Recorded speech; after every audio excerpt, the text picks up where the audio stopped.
welcome to Solar Alberta's 2023 Solar Series. Today's webinar is called Better Together, How Energy Efficiency and Solar Are Complementary. My name is Heather McKenzie and I'm the Executive Director for Solar Alberta. I'd like to take a minute to acknowledge that I am hosting you today from Amiskwaciwaskahagan, also known as Edmonton, Alberta, Canada, which is located on Treaty 6 territory and the homelands of the Métis Nation. Treaty 6 territory is the traditional gathering place and home of many Indigenous peoples, including the Papachase, Nehewak or Cree, Saulteaux, Dene, Blackfoot, and Nakota Sioux, nations whose ancestors have cared for and nurtured these lands since time immemorial. We were delighted to have so many people register for this event. Please note that we will be recording this webinar for a future distribution. Today, we'll be hearing from two informative speakers about what an energy advisor does, what an energy audit is, and how this relates to solar on homes and businesses. Then, panelists will dive into how solar energy and energy efficiency are related, what demand-side management is, and how all of this can work together to make the most of your solar installation. Following the presentation, there will be a question and answer period in which you can all participate, and the entire session will wrap up in an hour and a half. In an effort to increase accessibility of the content we are offering, we have enabled closed captioning for this presentation. You can turn the captioning on in the toolbar at the bottom of your Zoom screen. During the formal Q&A period, we will be using Zoom Q&A for questions rather than the chat box, so please enter your questions in that Q&A section. Also, you're going to be enabled to give a little thumbs up symbol to upvote questions that you like. Before we move forward, we're going to do a quick poll to get a sense of who we have joining us today. If you could take a minute to answer the question that will be popping up on your screen shortly, we'd appreciate that. There it is. And while some are still doing the poll, I encourage you to also take a minute, pop your name, land acknowledgement, and any contact info you're comfortable sharing in the chat now and throughout the event, so that others can look you up on LinkedIn or email you, and some relationships can begin to be formed. All right. Curious to see the results of our poll. There we go. So a lot of solar curious folks here today. That's what we suspected, or EE curious, energy efficiency curious. 33% solar or related industry professionals joining us, and some students as well. So welcome everyone. Really excited to have you here. Now I'm just going to share a little bit about Solar Alberta before we dive in. This is actually our 32nd year of operation. We are a not-for-profit society that is dedicated to accelerating Alberta's transition to a just and sustainable energy future. We do so by advocating, educating, and serving as an industry and community hub for solar energy. Our membership is made up of over 380 individuals and businesses, including a number of solar-related businesses like green builders, energy advisors, and others. To keep up to date on all of our activities, please sign up for our newsletter at solaralberta.ca. We provide a number of services, including managing a solar directory and request for quote system through our website. In this way, we act as a bridge for installers, suppliers, and other solar-related businesses to connect with their customers and clients. And you can see a screenshot of the directory here on the slide and a link to it in the chat. In addition to our website services, we run a number of educational programs, such as this solar seminar series, and a number of in-person and online networking events each year. Our next Solar Series seminar will be held on May 25th. We're going to cover the Canada Greener Homes Grant and Loan, as well as the Clean Energy Improvement Program. These are the primary residential solar and energy efficiency incentive programs at this time. So watch our social media for links to register soon. We're still looking for a sponsor for this session, so if you'd like to sponsor, please contact our public outreach lead, Mackenzie Velders, by emailing presenters@solaralberta.ca. Oh, sorry, partners@solaralberta.ca. We are also hosting our online conference and trade show called The Solar Show. It's usually every January or February. And recordings of our 2021, 2022, 2023 Solar Show sessions can be found on our YouTube channel. Additionally, we're hosting an in-person networking event in May 17th, actually in Edmonton. There will be a mixing and mingling from 4 p.m. onward. 4:30, there's going to be an engaging panel of movers and shakers in the solar, EV, and green building sectors, including Pam Gortson of SSRIA, Peter Amarangan of Retrofit Canada, and Andrew Batiak of the Electric Vehicle Association of Alberta.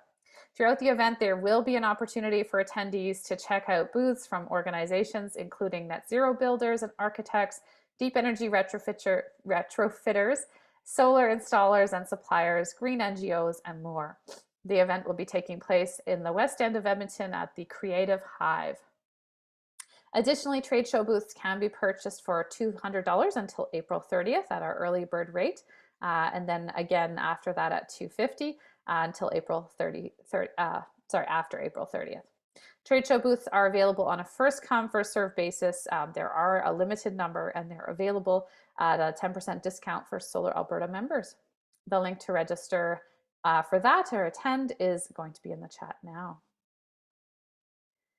And this spring, we're once again hosting a number of live online courses at very affordable rates for solar industry professionals or those transitioning into the sector. Classes are on Tuesday and Thursday evenings, and once again, there's a 10% discount for members.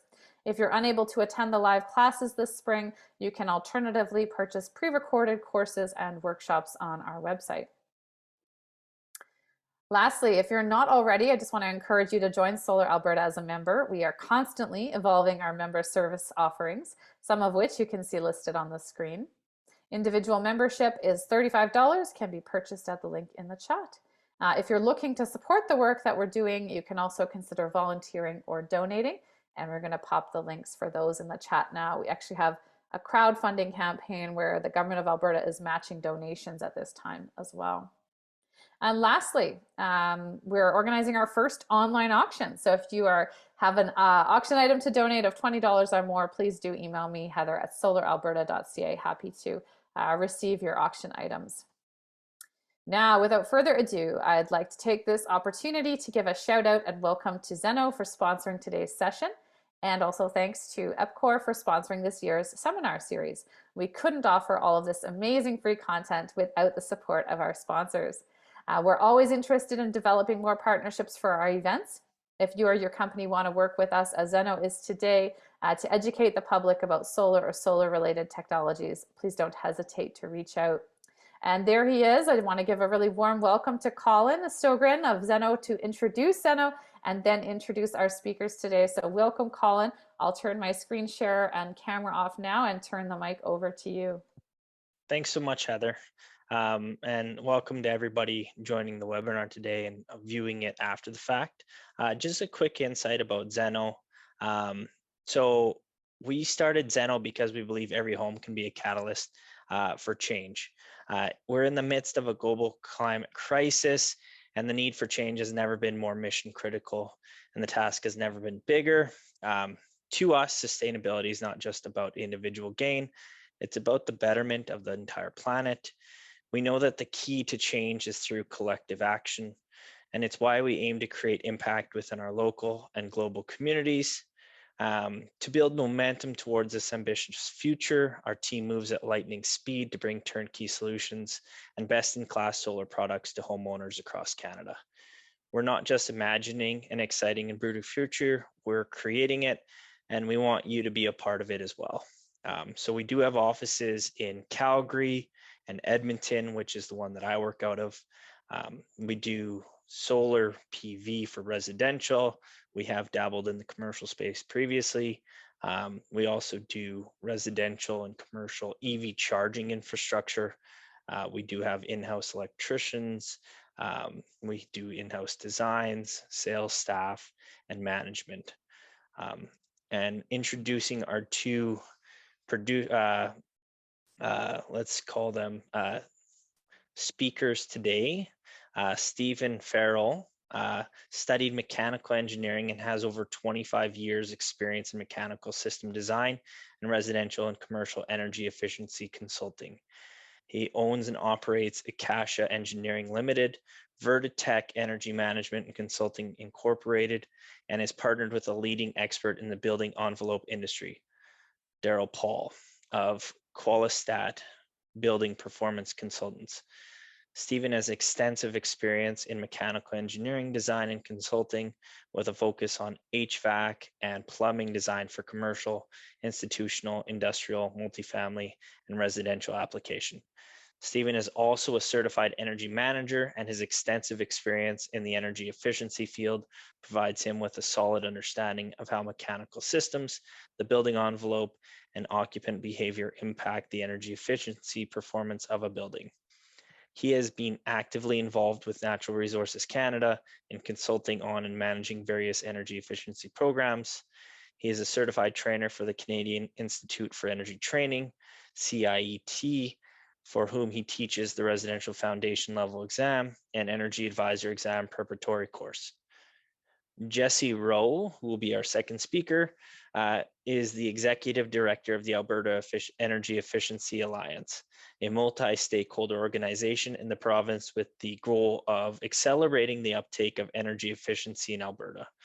Jesse's past experience includes time as the Vice President of Corporate Performance at Energy Efficiency Alberta, a provincial agency tasked with delivering energy efficiency programs in the province.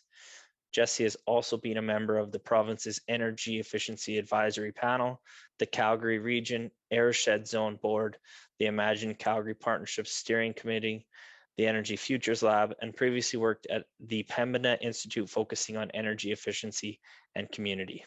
So my name is Jesse Rowe. I'm the Executive Director of the Alberta Energy Efficiency Alliance. And it is a bit unfortunate that we had to switch orders here because one of my things I was going to say at the start is it's a good thing Stephen's here to answer all of the really tough questions that you might have around building energy efficiency, because I'm actually was planning to build on top of the very specific building opportunities he was going to be talking about in the energy assessment process as well, and take it up a level and talk about energy efficiency policy in the province. So I'll jump into that now, and then when Stephen comes back on, he'll probably get more to the content that you were asking, wondering about that might be applicable to your home or your building. So as an introduction to our organization, so we are a multi-stakeholder organization, which means that we have participation from lots of different sectors. We've got municipalities, post-secondary schools, we've got utilities, product and service providers, not-for-profits, and other industry associations as members of ours. And the thing that brings all of these organizations together with the Alliance is the desire to see more energy efficiency happening in the province. And that can be from an emission reduction perspective, or a cost-saving perspective, or a job creation perspective, or supporting customers side of things. But it's great to see the combination of different organizations come together to work on this. So I wanted to start off by talking a little bit about how I see both solar power and energy efficiency working together. And really, I think of them as two sides of the same coin. They both bring environmental benefits by reducing emissions. They both have affordability benefits, whether it's saving money on your utility bill or generating revenue by selling power. Obviously, energy efficiency doesn't do that, but both will have an economic benefit in terms of reducing that overall bill that you're paying. With some energy efficiency opportunities, there's actually a quicker payback than solar, and some cases, like if you're doing a deep energy retrofit, there might be actually a longer payback than solar when it comes to the energy efficiency return on investment. But at the end of the day, I think it's the bottom bullet point that's the most important part, is that together, energy efficiency and solar can give you the greatest emission reduction for the lowest cost. Or, if you're just in it from an affordability and economics perspective, it can give you the best reduction in your total bills by looking at both of them. So at the Energy Efficiency Alliance, we don't just work on energy efficiency. I mean, that is our name. That's where our background is and our history is. But these days, we're looking at it very much from a holistic perspective in terms of how can we be, and not just we, but our members be supporting customers to reduce their total overall bill. And that can come from energy efficiency, but it can come from some of these other things that I've put up here as well. But before I get into the details of the table, I want to take a step back and talk about this umbrella term that we use called demand side management. And so demand side management is a utility focused term. And so folks on the utility side of things think about this as anything that's behind the meter. So on the demand side of the meter, supporting customers and helping to reduce their bills. Everything else they work on is really the supply side, the upstream part of the meter. It could be the wires or the pipes that come into your house to provide electricity or natural gas, or the upstream infrastructure to supply it to that point. And so when we talk about demand side management, it is really looking at the utility system as a whole and thinking about how can we not just meet consumer needs through providing supply on the supply side, but also looking at opportunities to support consumers on the demand side. So on their side of the meter, everything that's inside the buildings or industrial facilities that consumers run. And so energy efficiency is the longest standing one. It's been around since the 80s, utilities supporting its customers in improving their energy efficiency. The next one over, a demand response, is really thinking about, well, how can we not just become more efficient, but think about when are we using our power and our gas? And especially on the power side, we build our system to meet those peak demands. So all of the wires and the upstream infrastructure is there to meet the time of the year in which we have the most demand on the system. And we build that entire system for that peak. And so if we can shift some loads off of that peak, we can actually save a lot of money in terms of that upstream infrastructure. So these days, there's a lot more focus on what's called demand response. And so a utility can send a signal to their customers or the products in your house, whether it's a smart thermostat or other smart devices, and say, you know what, it's a high load time. If we're able to shift some of those loads, maybe we preheat or pre-cool your building, and so we don't have to run the furnace fan or the air conditioner or the heat pump as much during peak times, we can actually shift those loads, and it actually saves everybody money by not needing to build as much upstream infrastructure. And so that one, demand response, is seeing a lot more interest these days. Certainly it's complementary to energy efficiency, and most utilities are going after both.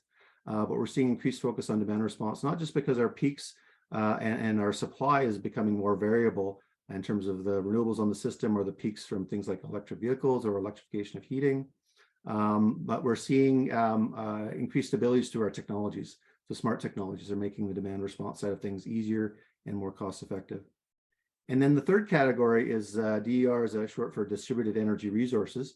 That's things like distributed generation, so solar, combined heat and power generation is part of that as well. Energy storage, that's behind the meter. And they lump electric vehicle service equipment in there, or electric vehicle chargers in there as well.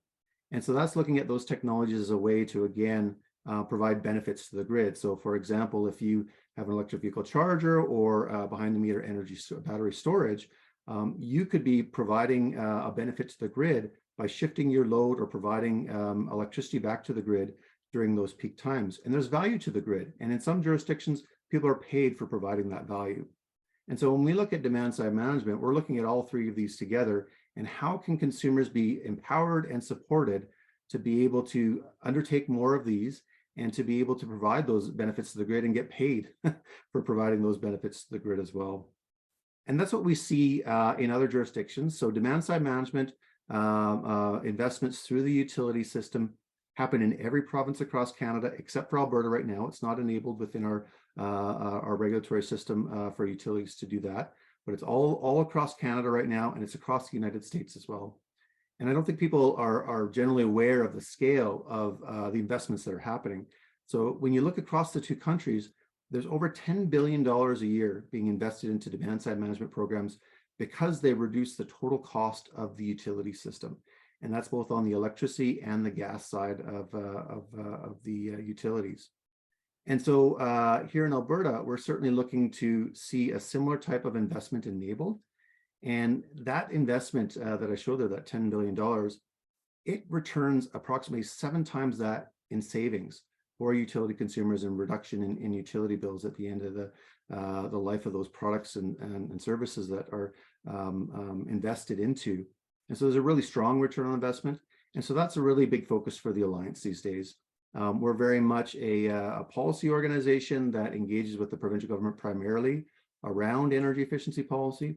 And this is the big difference right now between where Alberta's at and where the rest of the country is. And even if you look into the States and other countries around the world, is we don't have this mechanism enabled within the utility system.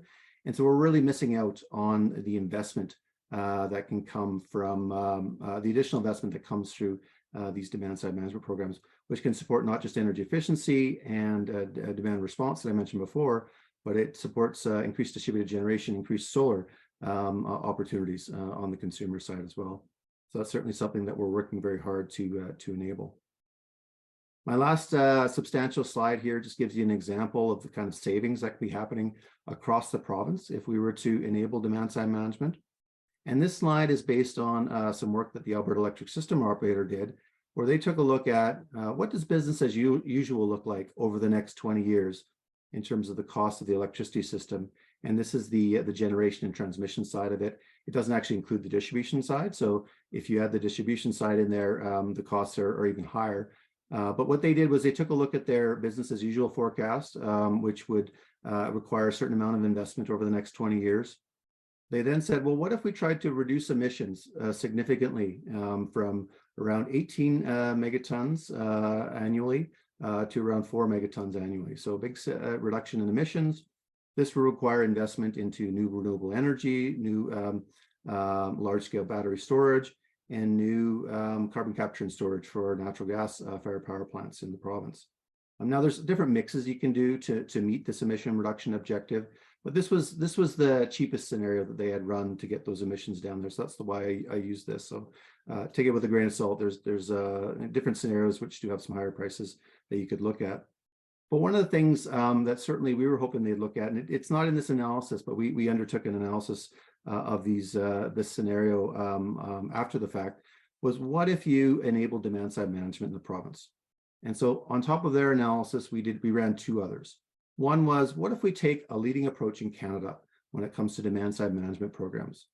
Well, the increase in cost from their business as usual to their low emission scenario costs about $44 billion over a 20-year period across the entire province for generation and transmission in the province. If we ran a scenario, if we were the leaders in Canada when it comes to demand-side management, we could reduce that cost by around a quarter. And if we were the leaders, when you look at not just Canada, but the leaders in the United States, this is about a third of the total increase in costs that the electric system operator is estimating to get this emission reduction. And so we're certainly not saying that demand-side management can help us meet all of our emission reduction goals, but we do know that the combination of demand-side management and renewables and other emission reduction technologies on the electricity upstream side can help us meet our goals at a lower price. And so that's another example of how energy efficiency and renewables and other technologies fit together to help meet our goals in an affordable way. Last thing I want to mention before I pass it over to Stephen, and he gets to all of the building specific information you're probably looking for out of this presentation, is we do have an event coming up in June. So if you're in the industry, if you found my presentation at least a little bit interesting, I encourage you to check out our website, energyefficiencysummit.ca, where you can find out about our larger program, which will spend a lot more time and have a lot more people than just me talking about these topics and others. There's a lot of building related sessions as well. So I'd encourage you to check out that website and consider joining us in June. So that's it from me. I don't know if I'm passing it over to Stephen or over to Heather. I think Heather is going to jump in here and see if we've got Stephen ready to present. Yeah, well, I think Stephen logged back in and it looks like he can hear us, so that's a good sign. Stephen, can we hear you? There you are. I do. Great, and let's get your screen share going. We can hear and see you, so we just need that one final touch. Thank you. And we're good to go. Hi, everybody. My name's Stephen. Thank you for the great introduction there by Colin. Really appreciate it. Far too kind, so many of the wording.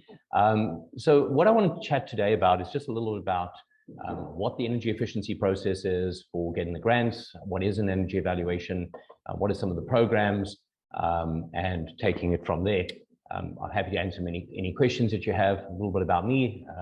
I am a mechanical engineer. It's my background, but I've been doing energy efficiency for a very long time. I'm assuming the slides are moving forward. Heather, if you can just give me a shout out if it isn't. The slide should be moving from one to the next. And I have the VT group of companies, which is more to do with it's a combination of building envelope. Heather, it's moving forward slide to slide. No, I don't actually see the second slide yet, so I just wanted to come in here and. Thank you for jumping in. Let's see if that changes. Now? There we go. Yeah, okay, perfect. Thank you. Thanks. Depends what screen you're working on. So the reason I've got the three consulting companies, and it is purely neutral, very much a neutral presentation on why we have the companies. They're all consulting. One is engineering on the mechanical, one is building envelope, and from that perspective, which is Qualistat, and then Vertitech, which is the energy management from the residential side of things. And today I want to talk mostly on the residential.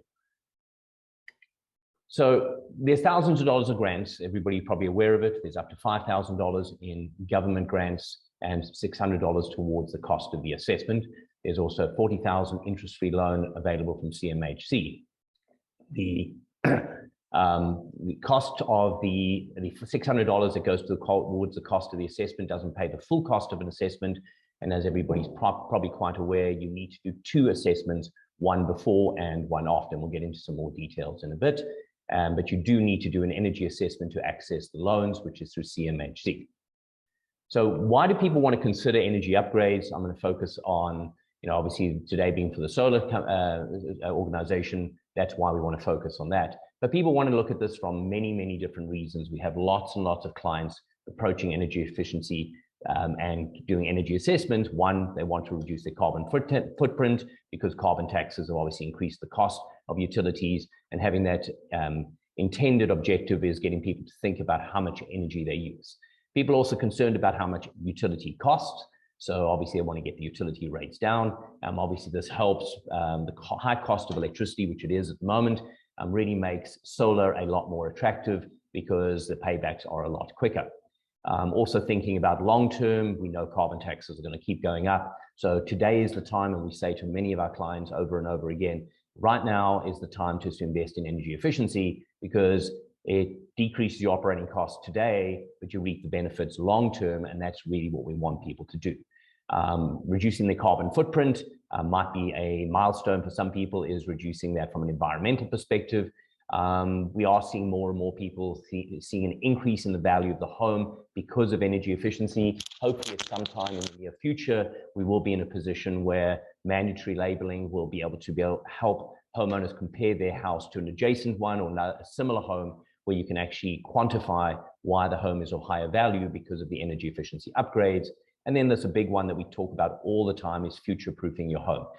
Putting solar on obviously is something that helps people generate electricity, but also helps protect against some of the increased costs as we move forward.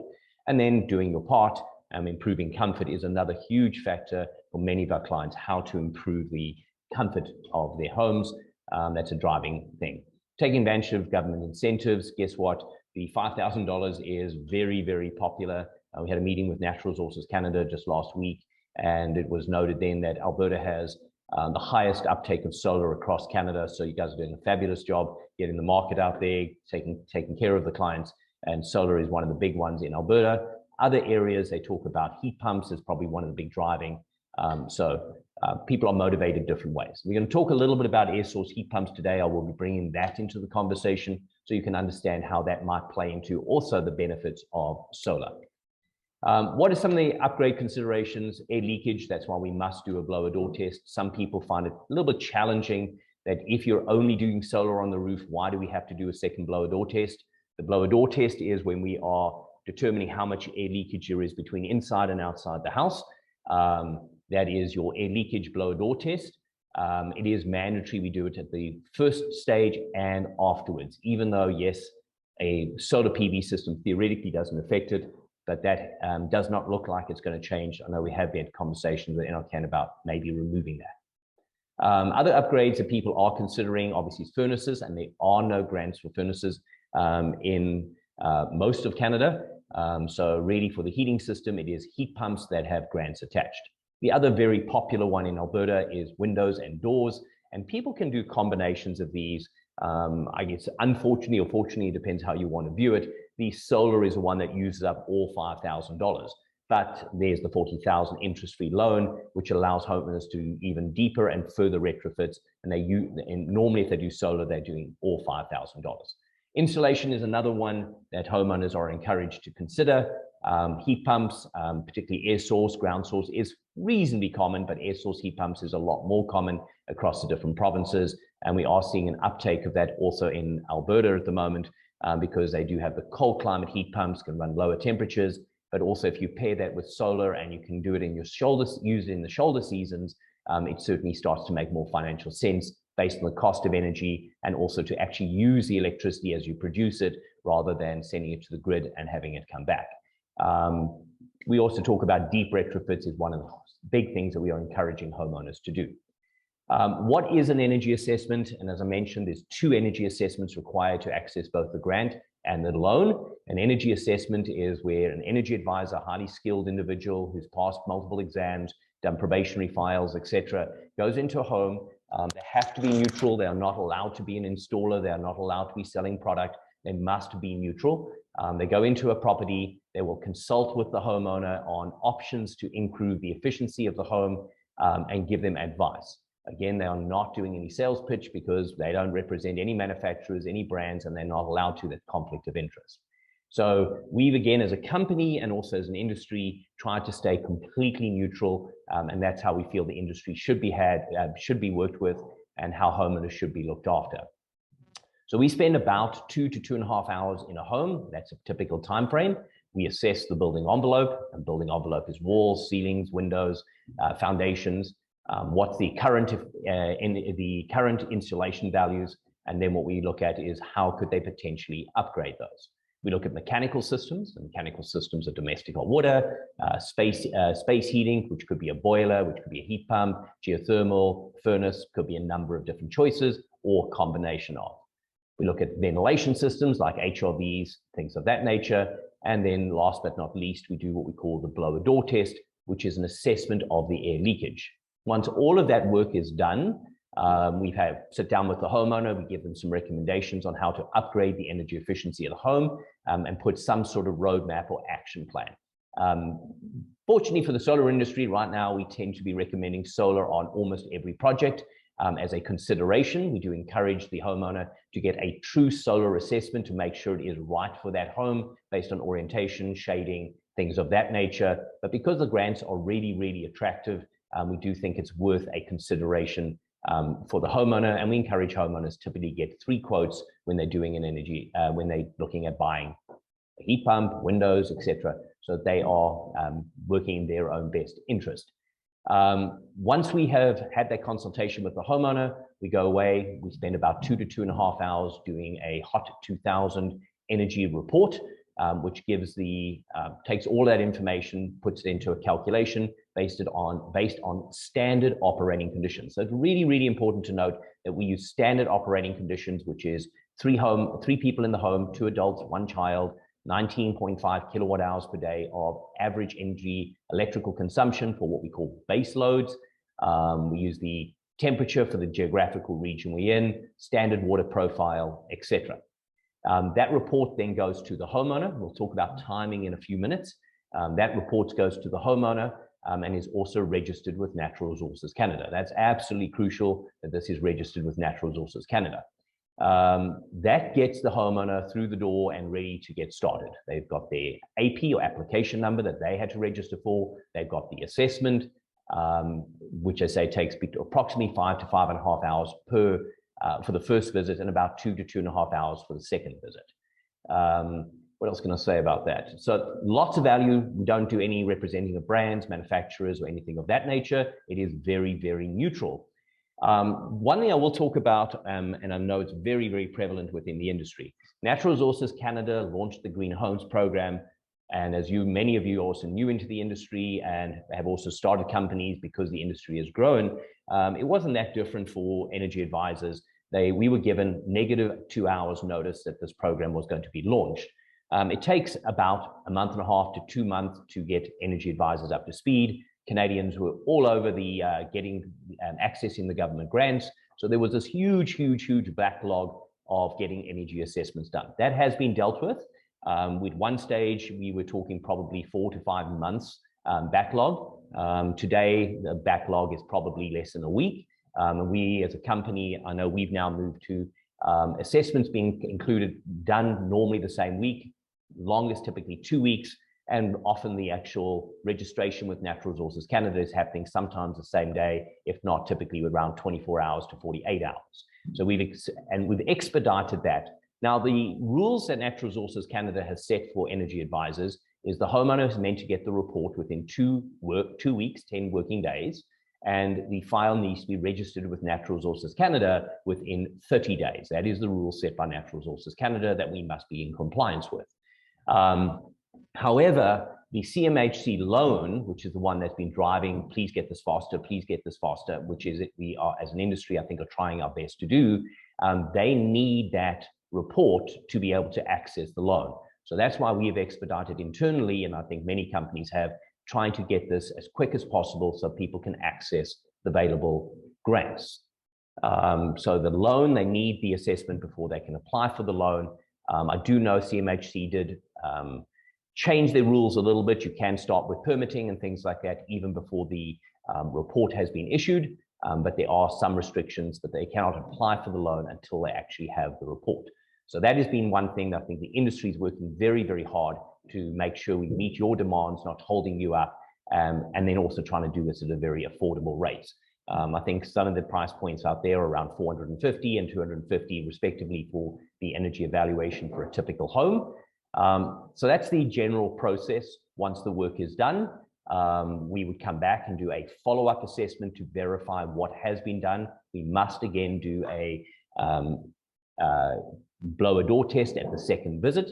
We have to verify what was there, and we need the different information from, for example, solar installers, heat pump installers, to be able to do the energy modeling.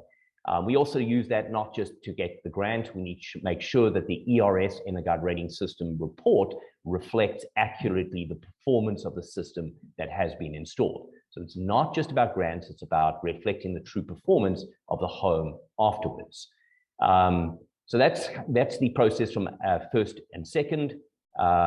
We do encourage that, especially because people are looking at the loan as a really, really important one. We need to get in almost straight after everything's been installed, within a couple of days, if not a couple of weeks, to get the follow-up done so that the bridge financing is as low a cost to the homeowner as possible. And again, I think the industry is doing a great job trying to minimize those delays to make sure the clients, and we as an industry with you guys, it's really, really important we work closely together, because any delays hurts you. We are very aware of it, but it's also these greener homes programs that makes this industry really thrive and just boom at the moment. So collectively, we need to work closely together to make sure that your clients are looked after and they are accessing the grants in a timely manner.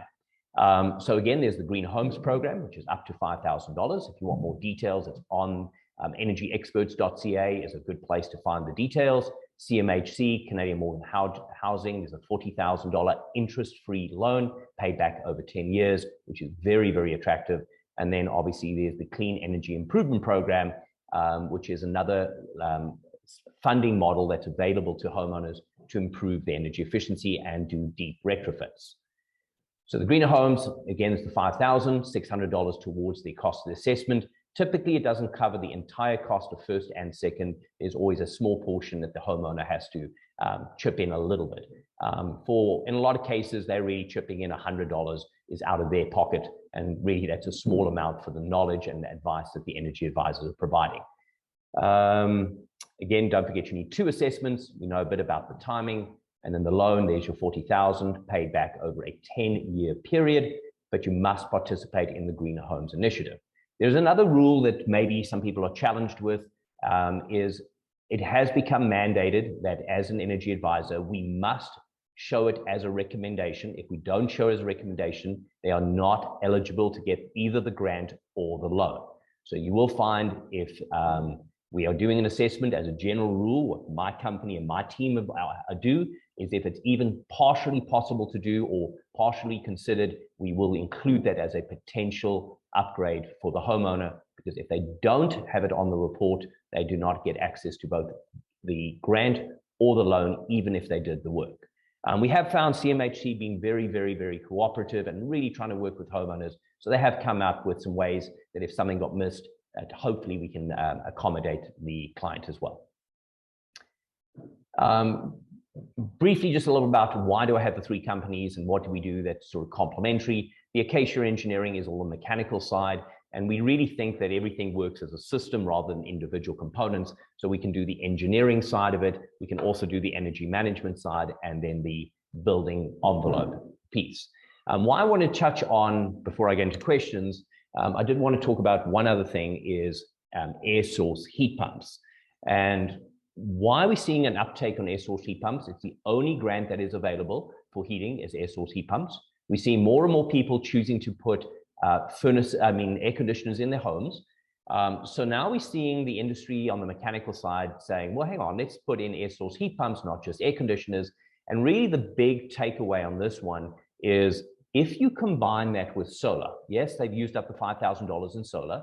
They don't get the grant for the heat pump. We would acknowledge that, but they would have access to the $40,000 interest-free loan to pay towards the cost of the heat pump as well. Because if you are producing energy from your solar PV system and you're consuming it in the shoulder seasons and trying to make homes what we call future ready, people start in Alberta then embracing renewable air source heat pumps as a technology on top of their gas-fired, which means we have hybrid systems going in. And we're certainly seeing a lot of interest in the industry with these hybrid heating systems, i.e.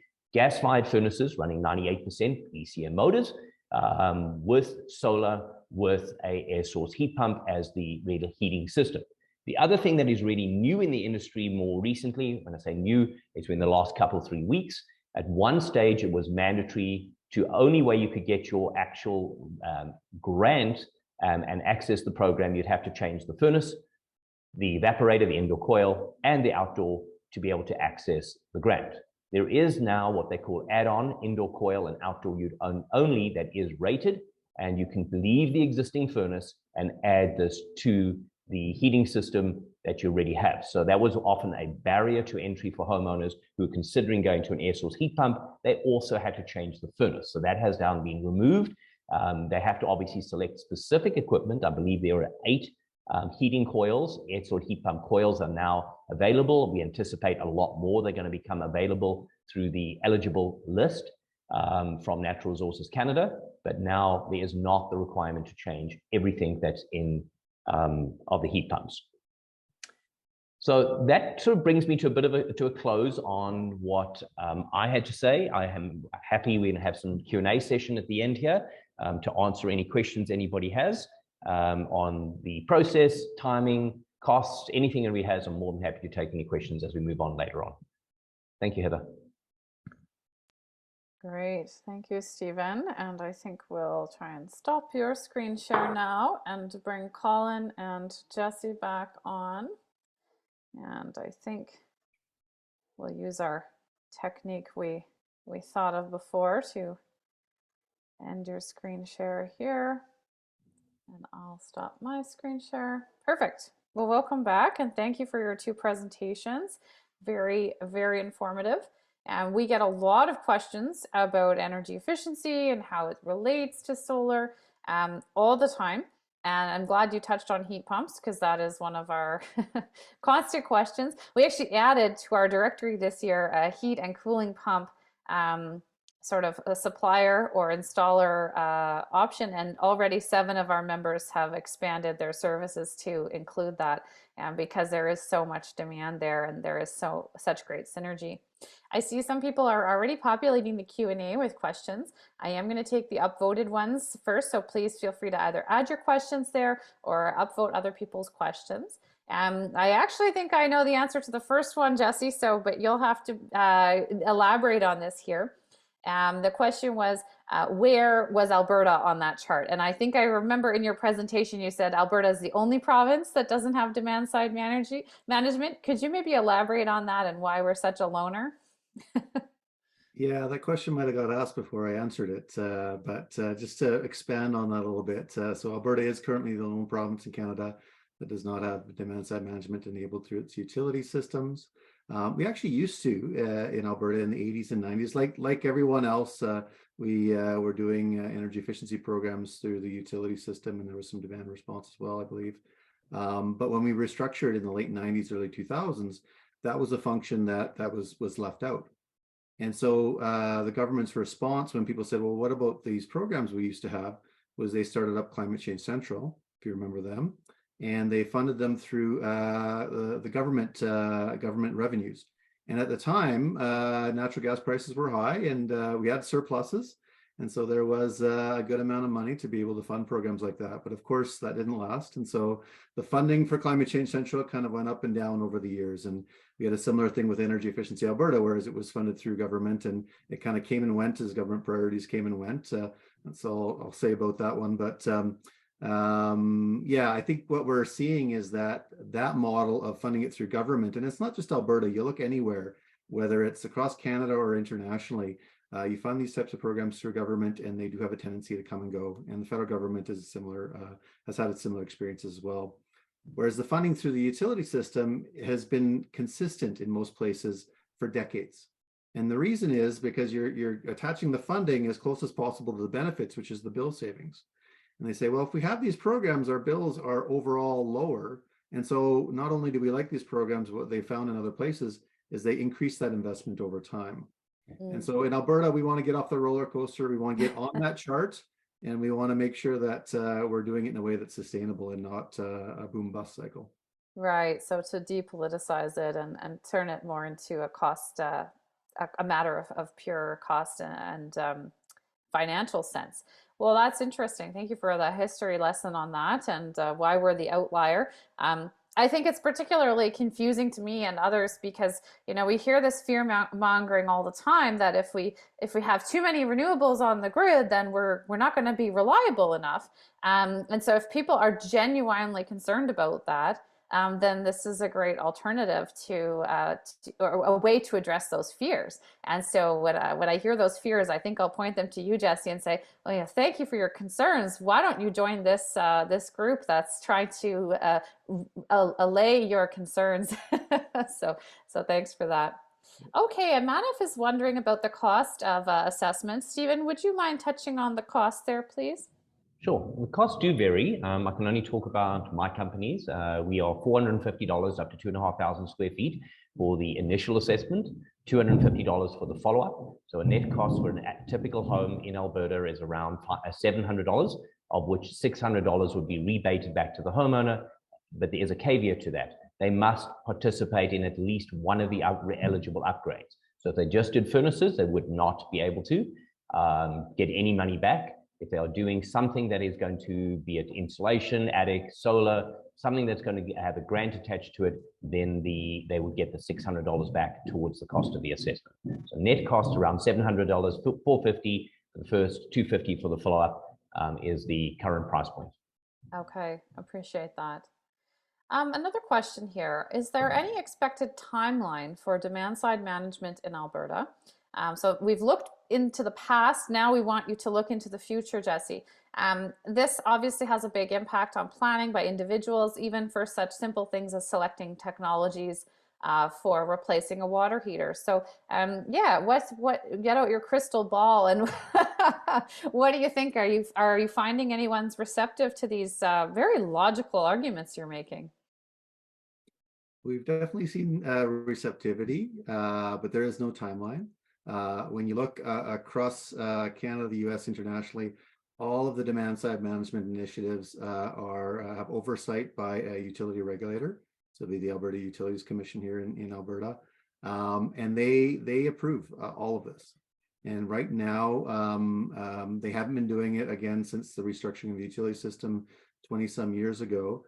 So getting changes into a regulatory system like that, it's slow, and it's slow for a good reason, because these are things that keep our lights on, right? But the progress to make those changes does take time, and so we don't have a timeline for it right now. We continue to, reach out, work with our partners, engage, have conversations, not just with the regulator, but with the government as well.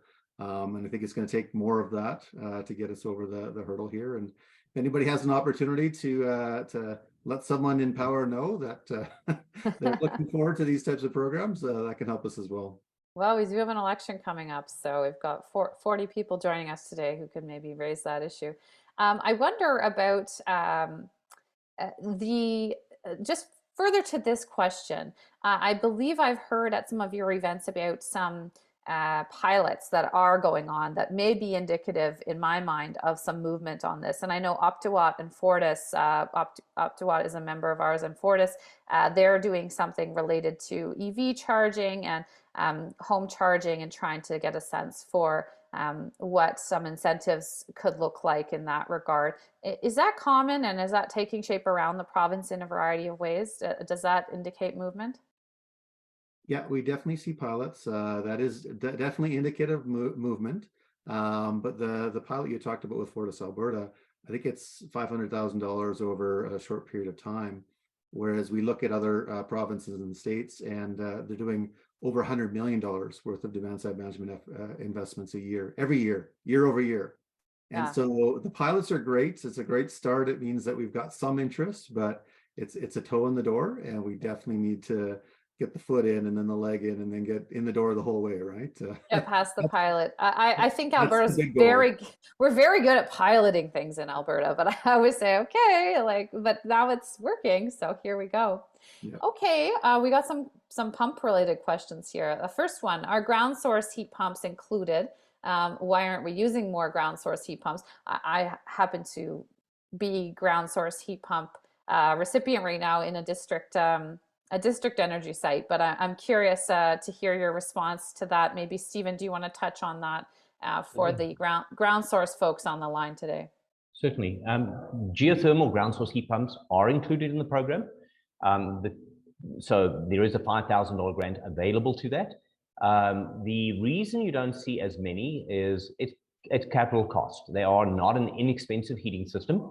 The advantages of them, they run with a fairly constant ground temperature, so you're going to get a better performance out of them. They do run year round because you're in the ground, because you are below the frost line, so they can run year round.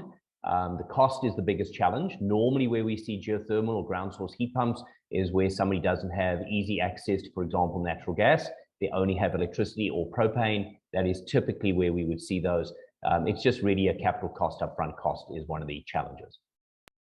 Yeah, thanks. And it seems like we're seeing it more in the multifamily kind of setup, or where you can have those efficiencies associated with the scale. I also heard ground source is a bit more affordable in places like Canmore, where apparently they have maybe more availability of something to do with the water table there.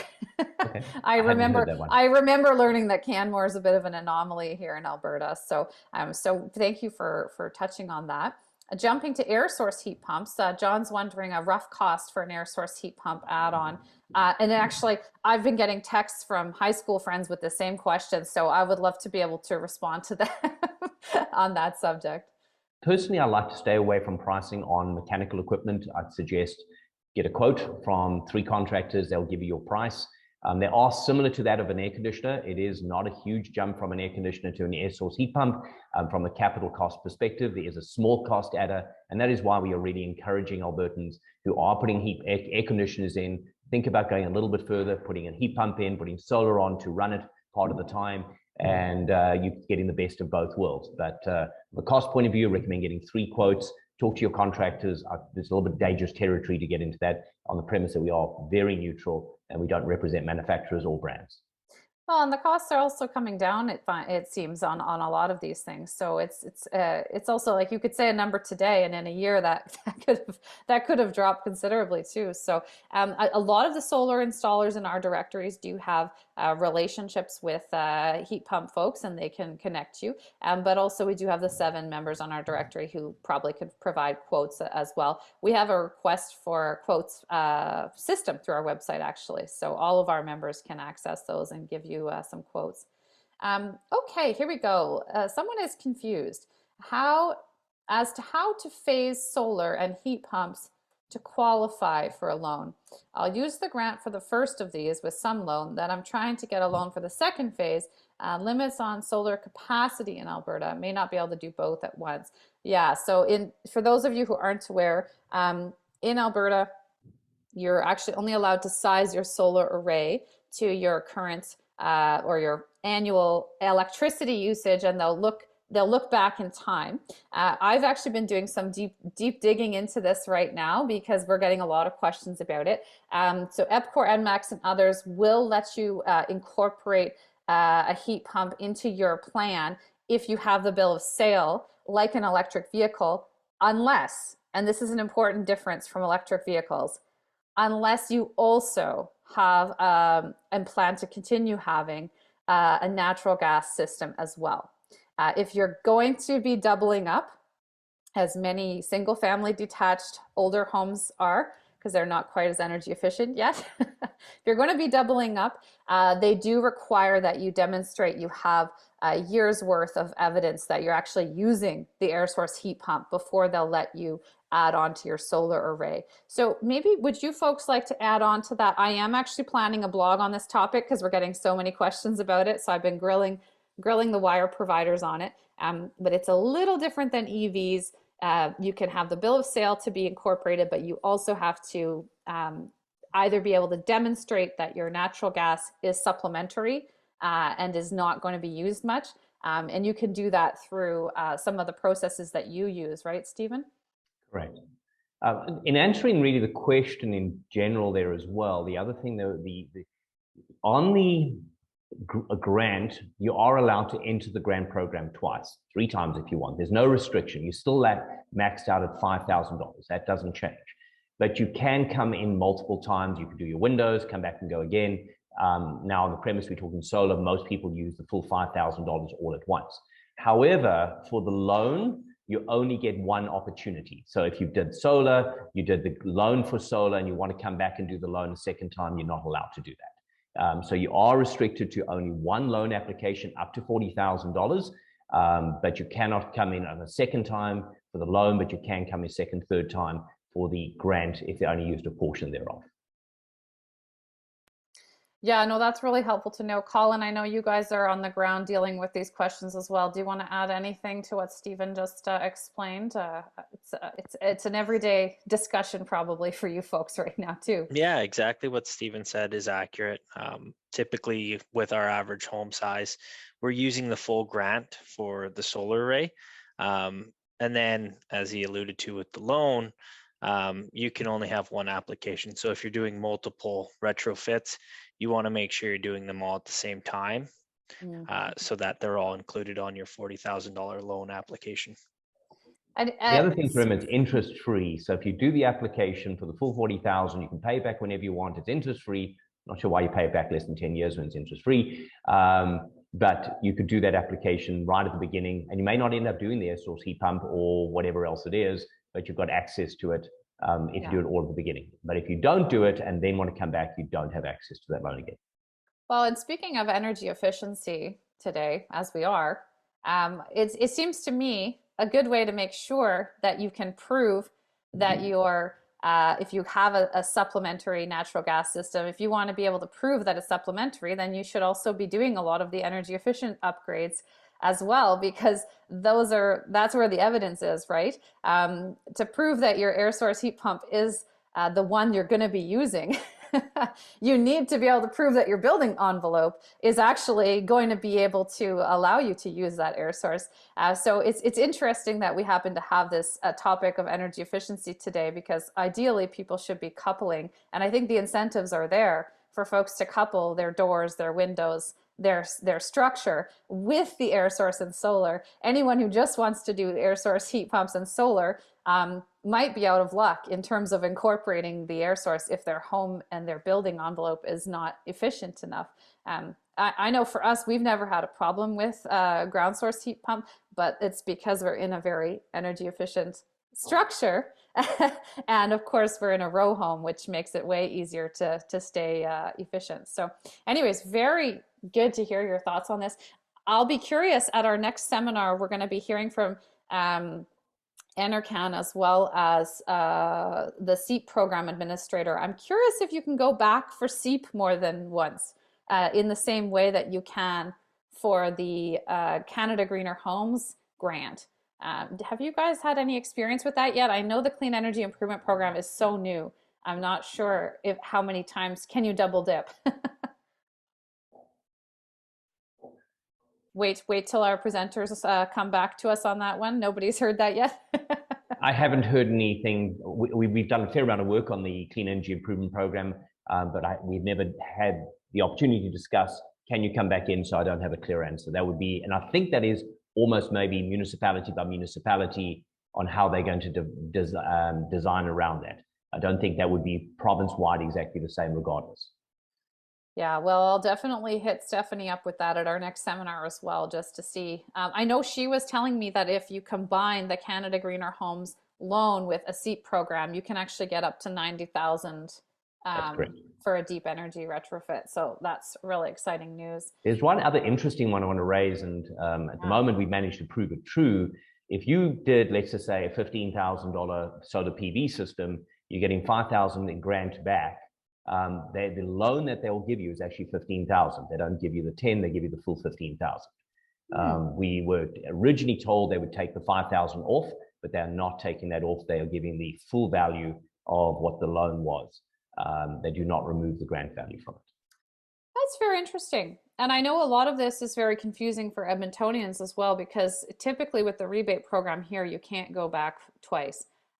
It's one and done. So I think that's also adding some confusion to the Edmontonians who are here. So good to know that the Canada Greener Home rebate program is operating a little bit differently. Cass is saying, we've requested our second inspection, but it hasn't happened yet. Can we add the air exchange heat pump then, do another inspection, or do we have to do it before the follow-up? All these timing questions, hey? Everybody needs like a a nice timeline. What are your thoughts on that, Stephen? Mine is, I would rather do the heat pump and then do one inspection. The reason it's just an added cost to the client, right? So if we're doing a follow-up inspection, there's a cost, the $250. Then there's what we call a conversion, which has a cost to it. They have to re-register with Natural Resources Canada, and then they come back into the program. So if somebody wants to go in once and come back in again, no, we don't have to go to the house 4 times. We do have to go 3 times. And there's a process in the middle, which means they also have to apply a second time to Natural Resources Canada to get a new AP number.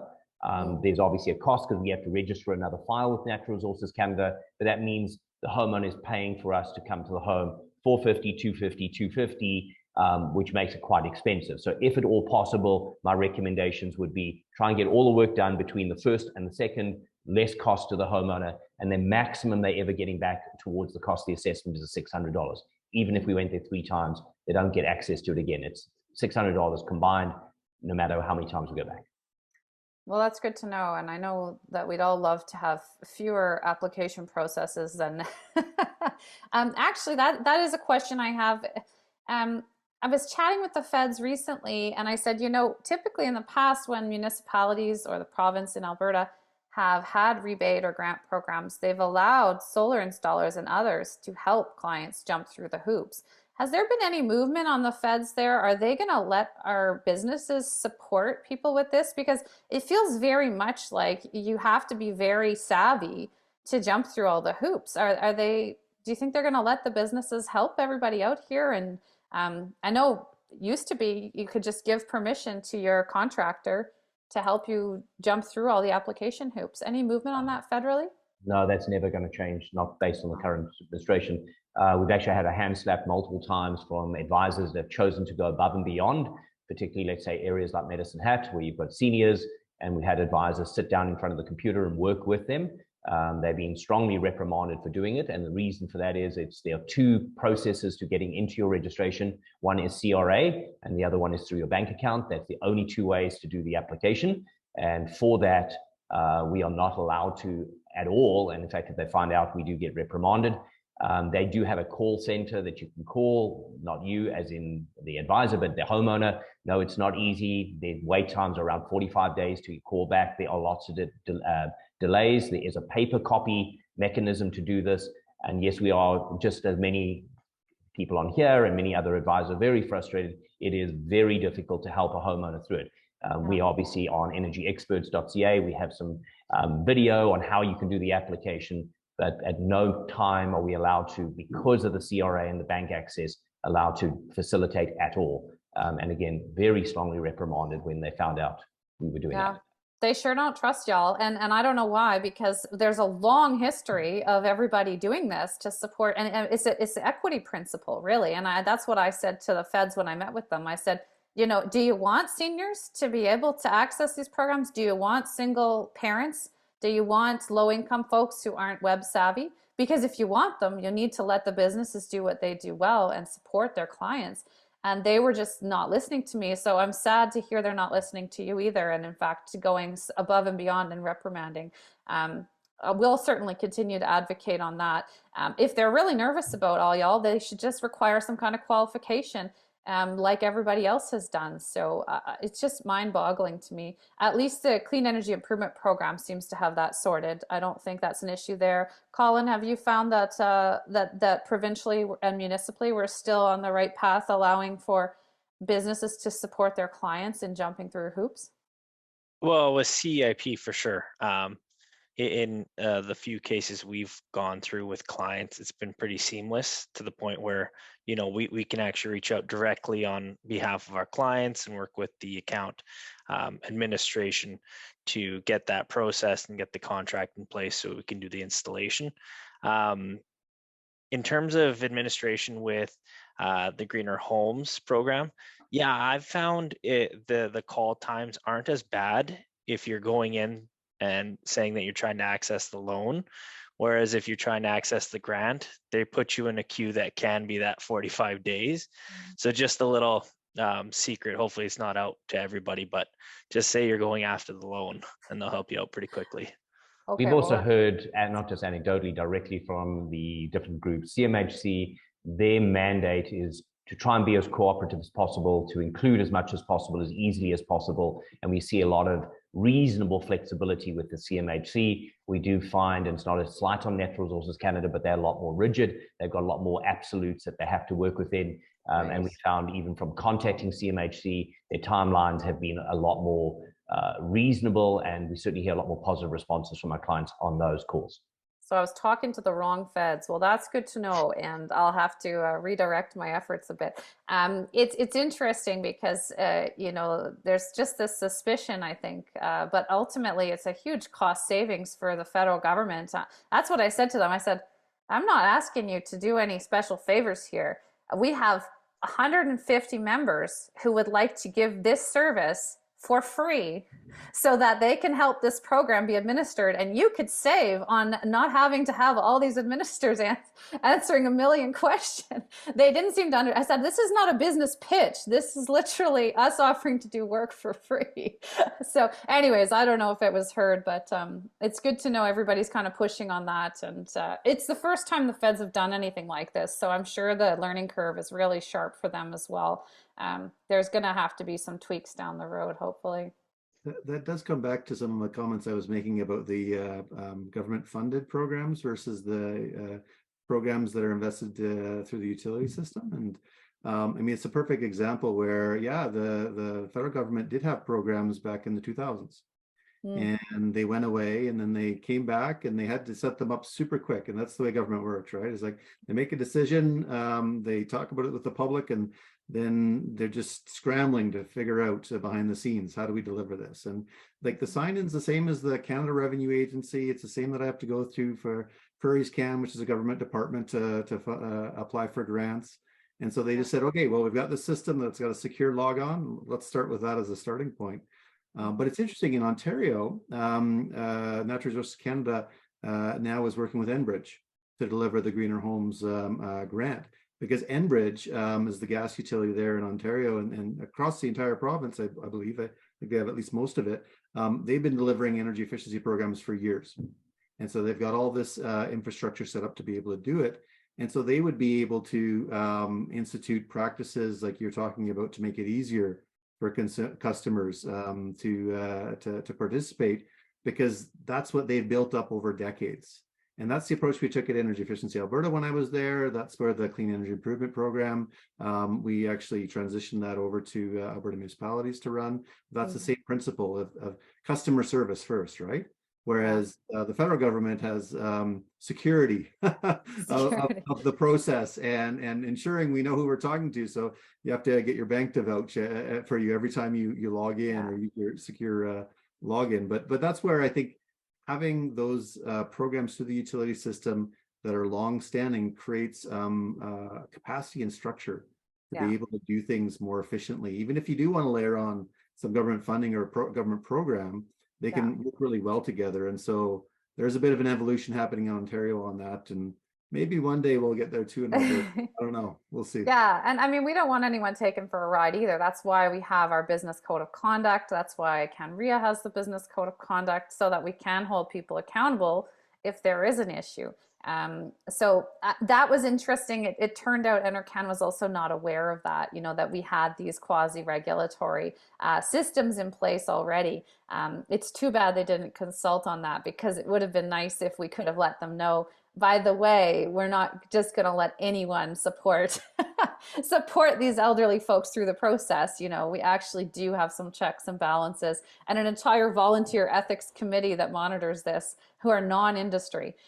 So that is like a service we provide for free. Again, I said, look, we want to do this for you for free. You don't actually have to be breathing down the necks of all these businesses. Anyways, we've got 3 more questions here, and I don't want to miss them. So Jess is wondering, with respect to phasing, timing, and the loan question that we just discussed, it's a big question when it comes to solar incremental install for a future purchase of an EV.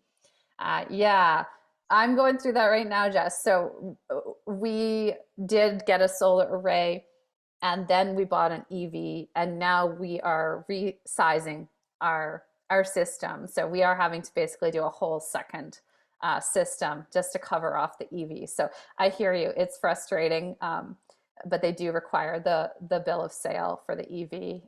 I think that's pretty standard. Anything to add on that though, Colin or Stephen? Not from my end, that's more just a function of the utility structure. Yeah, I agreed with Stephen. I think the best thing when you're working with your solar installation company, just make sure they understand that you want to have an expandable system in the future. So they can take a look at your infrastructure, look at the size of the inverter that they're installing, the type of the inverter, micro versus string, and they can make it as easy as possible in the future. That's a really good point. Something we should have talked about with our home builder, because we knew our home was solar ready, but what we didn't realize was our garage is not solar ready. And in order for us to add on for our EV, we're now going to have to put structural supports in our garage. So we should have not just had that conversation with our installer, we should have had that conversation with the home builder as well, because we just assumed that all new homes were structurally sound. We didn't realize that not all new garages are structurally sound, and that the building code actually doesn't require any kind of structural awesomeness in your garage.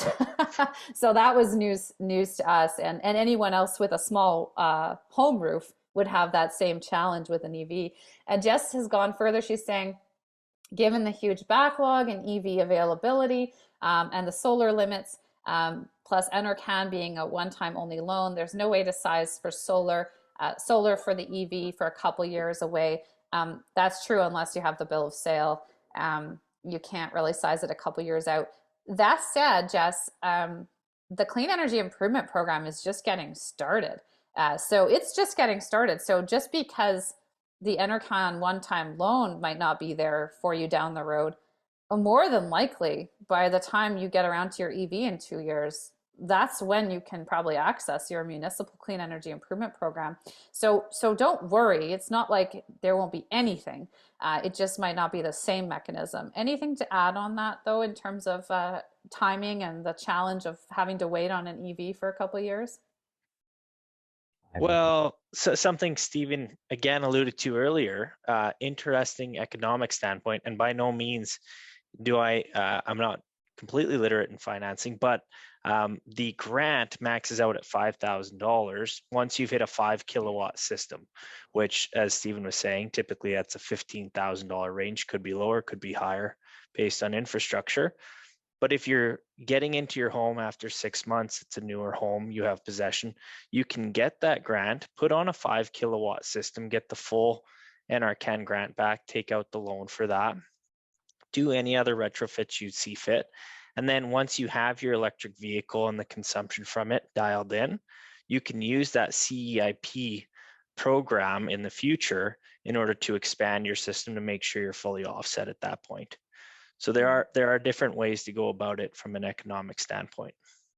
Yeah, interestingly enough, when we did our first array, the municipal rebate was in place, but the federal one wasn't. And so we used that for our first one. Now that we're doing our second array for the electric vehicle offset, lo and behold, we can access the federal rebate. So it's really interesting. You never know, like maybe in 2 years, there'll actually be more incentives than there are now. I don't want to dream, but it's a constantly moving target. And just because something's not here today doesn't mean there won't be something down the road. So anything to add on that one though, Stephen? Yeah, I would be cautious on what you just said. And the reason I say is and Jesse's been around a long time like me, when people have this anticipated what's coming back, will there be more? I don't believe, honestly, there will be more. I really don't believe that. I believe we are at the pinnacle of grants towards PV as an example. People will hold out saying, what happens if there's more? So I am of the opinion when I talk to people at trade shows, etc., saying, take advantage of what's here now. I do not personally, talking from the heart, believe that there will be better incentives than we have. If you wait, you might actually lose out. I anticipate it'll actually go the other direction over time, if anything, because programs have come and gone so many times. Take advantage of what's here now, and I think they're really, really generous program that we have currently, which is absolutely driving the industry and getting people to think about energy efficiency.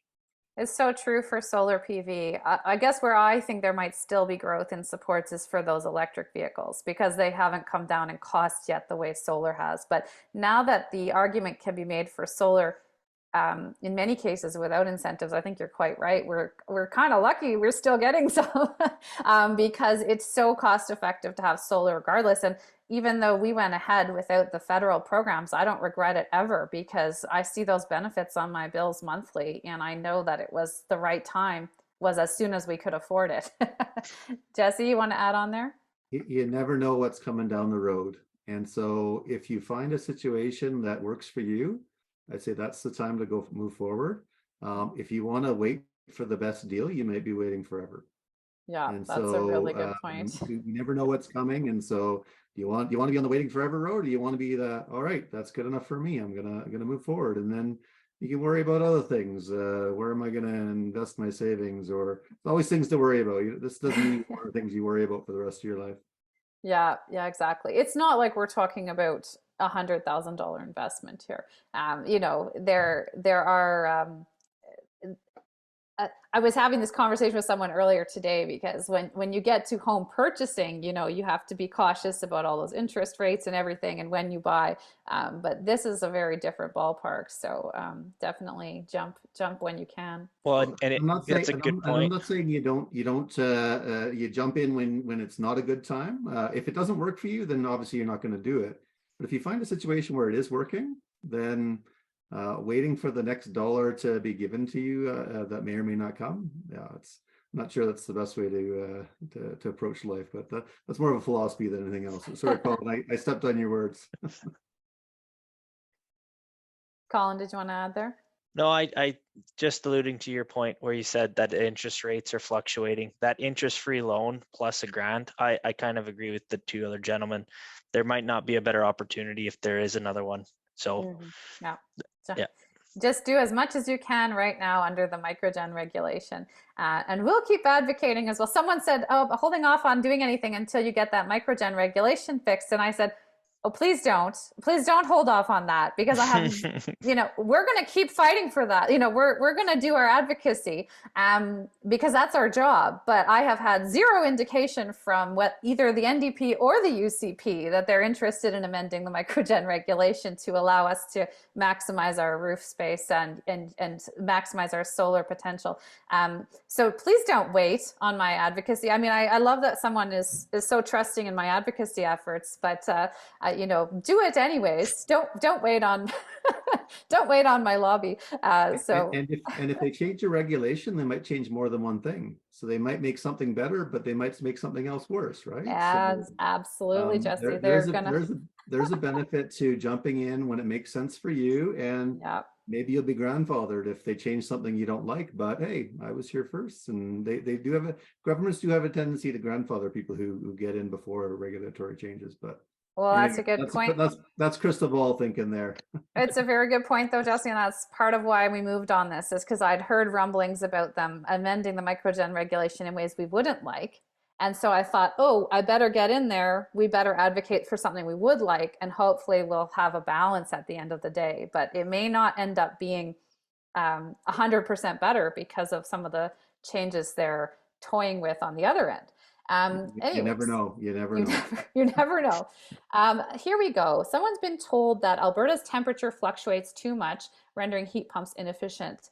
False. I want you to know that we actually have a whole heat pump session on our website. You can download it for $40, and it's got Nate's heat pump expert talking about all the wonderful cold weather heat pumps that now exist. So please don't worry. That might have been true 20 years ago, but there are heat pumps now for our climate. But I do want to ask Stephen, Colin, Jesse, if you'd like to add further on this sort of, I guess I won't call it a myth. Historically, it was probably true that the heat pumps weren't quite right for Alberta, but it seems that we've overcome that hurdle. Would you mind commenting a little more on that? Well, going back to your point of there are now low temperature or cold climate heat pumps available.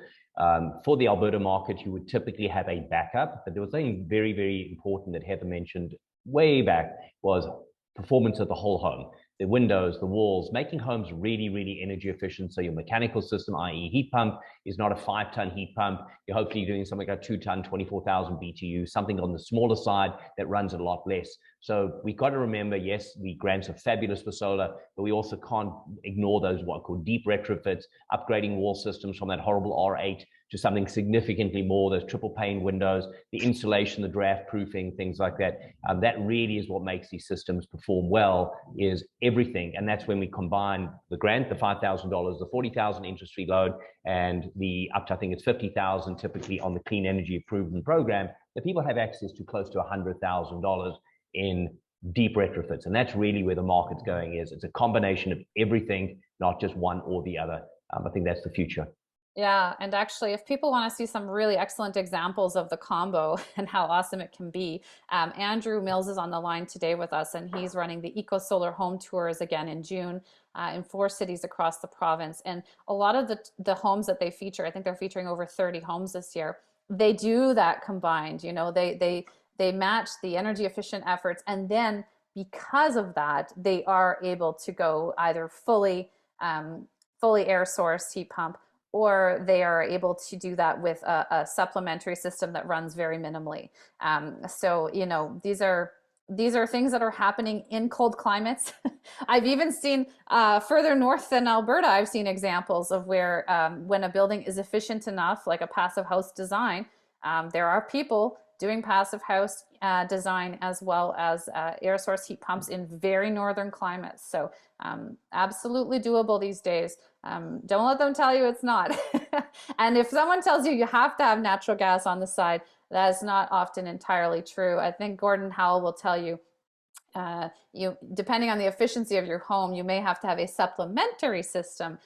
Your supplementary system doesn't always have to be a whole natural gas setup. Like you could likely just have an additional electrical system to supplement as needed too. Let's see, we're just about out of time and we've got 2 questions left here. So I'm just going to ask this first one. I might have missed this, but what about HRV integration? Mark's wondering. There are no grants for HRVs. At this point, this is one bone of contention with the federal government, saying, hang on, you're asking us to air seal our homes, which we strongly encourage, and we do encourage that, but there are no incentives currently for adding mechanical ventilation, such as an HRV or an ERV. It seems we're talking in Alberta market here, I'd highly encourage an ERV rather than HRV. And there's some really new technologies that have come in with LDs on zoning HRVs as well, which is really, really interesting technology to embrace. But we do, even though it may not be a grant, it is some conversation that the energy consultant, highly educated individual, is able to converse with the homeowner and saying, you're doing all of this work, make sure that you're also dealing with the ventilation on the home, and typically that is an HRV, but it is not does not have any grants attached to it. Good to know. Thank you for that. And hopefully we'll see movement on that. And one last question here for us. What is the anticipated Greener Homes Fund availability expiring? When is it? This is an interesting one that you were all touching on earlier, is we don't know how long these programs are going to last. I think we can read the writing on the wall. If Pierre Poilievre forms the next government, it doesn't seem likely that he supports these programs. So it seems to me that as long as it's in the political realm, they could disappear with the next federal election. Is that sort of where you folks would go with that question, or do you have other insights to share on it? I would argue there's a slightly different context to that question, if I may. I'm going to interpret there, Brent, and there were 700,000 homes. My expectation, I'm heavily invested. I've got 69 energy advisors. We've got hundreds of thousands of dollars tied up into what we do. So we've really taken a big gamble on making sure things are going to last. I truly believe they actually will last even through a change within government.